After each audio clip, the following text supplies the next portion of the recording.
Mesdames, Messieurs, fidèles téléspectateurs de Proximité Web TV, bonsoir et bienvenue à ce nouveau numéro de la Tribune du jeudi.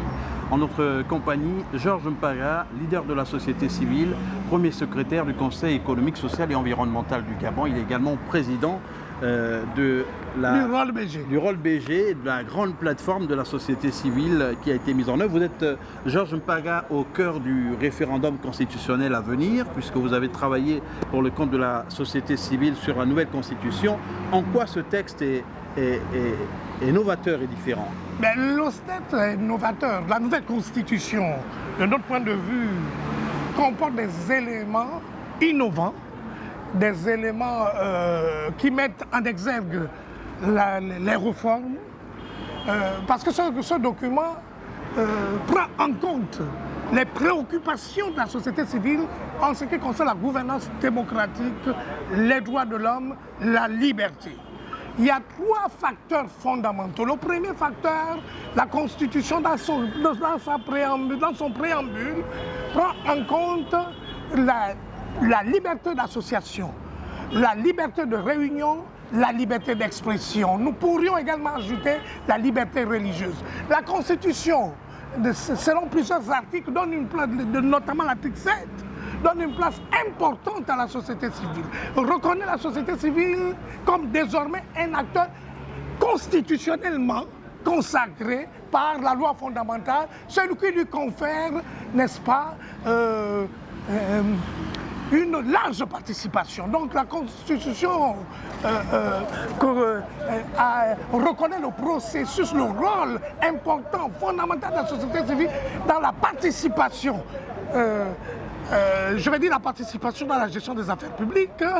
La société civile va donc pouvoir implémenter des projets en complémentarité avec le gouvernement. Cela est donc nous est écrit noir sur blanc dans la Constitution. L'autre progrès significatif concerne les droits sociaux, les droits des femmes, les droits des personnes handicapées, les droits des travailleurs, les droits des retraités. Tout le monde est pris en compte. Tout le monde est pris en compte. Et Georges Mpaga, il y a certains justement Gabonais qui estiment que cette constitution n'a pas pris en compte certaines aspirations fortes, certaines recommandations fortes faites lors du dialogue national inclusif d'Angondjé. Que répond la société civile? Moi je dis, nous sommes dans un processus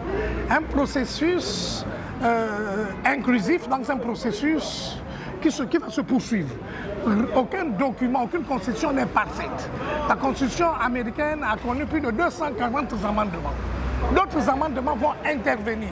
Le document, dans sa phase actuelle, nous pouvons dire qu'il satisfait la société civile à 95%. Maintenant, les 5% là feront l'objet du plaidoyer de la société civile. Les éléments, les faiblesses pourront être corrigés au fur et à mesure que le processus va se poursuivre. Mais, puisque nous construisons actuellement, nous sommes dans un processus de construction et de consolidation des institutions démocratiques qui furent abîmées par 56 ans de mauvaise gouvernance au sommet de l'État, grâce aux forces de défense et de sécurité, grâce à l'armée, sous le leadership du général Brice Clotaire Oligui-Nguema. Le Gabon se remet vraiment, retrouve la normalité constitutionnelle. Le Gabon donne une place importante à la société civile, aux libertés démocratiques et fondamentales, aux droits civils et politiques. C'est la grande évolution que nous constatons dans cette constitution, d'où notre appel à voter oui. Parce que cette constitution répond aux aspirations de la société civile, des forces vives, aux aspirations en faveur de la démocratie, en faveur de la liberté, en faveur des droits de l'homme. Georges Mpaga, certaines dispositions, certaines recommandations de ce dialogue d'Angondjé avaient justement préconisé la suspension des partis politiques et de l'ancien parti au pouvoir. Il est reproché au CTRI aujourd'hui de n'en avoir pas tenu compte. Vous, en tant qu'acteur de la société civile... Moi, j'ai dit les recommandations d'Angondjé ne sont pas à prendre comme une Bible. Ce n'est pas une parole d'évangile, ce sont des propositions. Il faut évaluer la faisabilité des propositions. C'est ce que le CTI a fait. On ne peut pas se permettre, dans un système démocratique de façon arbitraire, à supprimer les partis politiques. Nous allons avoir des problèmes avec la Cour africaine des droits de l'homme et des peuples. Nous allons avoir des problèmes avec le Conseil des droits de l'homme. On ne peut pas violer les droits démocratiques. Une assemblée de 600 individus ne peut pas, n'a pas la compétence. Il n'y a que des tribunaux, il n'y a que des décisions de justice qui peuvent interdire l'existence d'un parti politique. Cette proposition n'était pas réaliste. Il comportait des risques de condamnation du Gabon à l'échelle des droits de l'homme, à l'échelle mondiale des droits de l'homme. Très bien. Donc, c'est donc de façon réfléchie, de façon responsable que cette résolution ne peut pas être applicable. N'a pas été prise en compte. Il appartient au peuple gabonais qui a souffert, n'est-ce pas, du comportement, de l'arbitraire du système PDG, de sanctionner dans les urnes ce parti politique qui est vomi d'ailleurs par l'ensemble des populations. Et le référendum, justement, vous le préparez avec la société civile.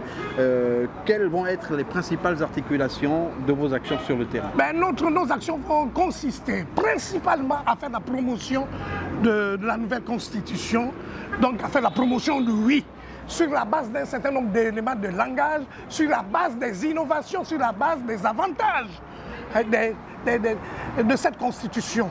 Et on va dire clairement à la population de voter oui, parce que cette constitution garantit les droits démocratiques, parce que cette constitution donne une place importante à la société civile dans la nouvelle démocratie et dans la nouvelle gouvernance, parce que cette constitution garantit l'exercice des droits démocratiques et la participation des femmes dans la gestion des affaires publiques.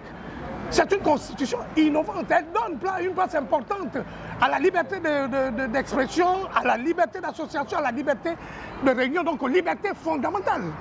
Et voilà. Georges Mpara était sur la tribune du jeudi. Merci à vous, fidèles téléspectateurs, de nous avoir suivis sur Proximité Web TV. Rendez-vous est pris pour la semaine prochaine.